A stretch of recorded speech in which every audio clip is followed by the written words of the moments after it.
শনিবার ফালাকাটা ব্লকের দলগাঁও অঞ্চলের বড়লাইন এলাকায় নির্বাচনী প্রচার করলেন ফালাকাটা বিধানসভা কেন্দ্রের তৃণমূল কংগ্রেস প্রার্থী সুভাষ চন্দ্র রায়। আসন্ন নির্বাচনের প্রাক্কালে জনসংযোগ বাড়াতে এলাকা জুড়ে প্রচার চালান তিনি এবং সাধারণ মানুষের সঙ্গে সরাসরি কথা বলেন। এদিন বিজেপি ছেড়ে 7টি পরিবার তৃণমূল কংগ্রেসে যোগদান করে। নবাগতদের হাতে দলীয় পতাকা তুলে দিয়ে দলে স্বাগত জানানো হয়। দলীয় নেতৃত্বের দাবি, এই যোগদান তৃণমূলের প্রতি মানুষের আস্থা আরও মজবুত হওয়ারই প্রমাণ।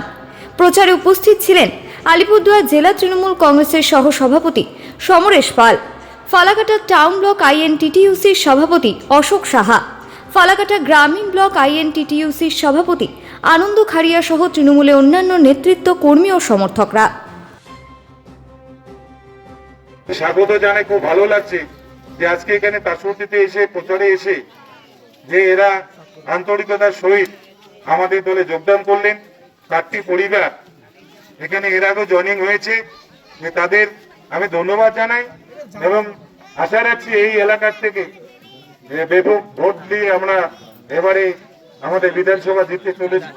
তাই আপনাদের এখানে যারা আজকে জয়েনিং করলেন এখানে সবাইকে ধন্যবাদ জানাই। এতটুকু বলি যে আগামী দিনে আমাকে বিশেষ করে এবং আমার দলের কর্মীদের পাশে পাবেন, সব ধরনের সুবিধা। আর আমাদের যেটা বলে দিল যে আমাদের মাননীয় মুখ্যমন্ত্রী মমতা বন্দ্যোপাধ্যায়ের উন্নয়ন সব ঘরে ঘরে, ওরা 2021 সালে ভুল বুঝে ওরা বিজেপিকে ভোটটা দিয়েছিল।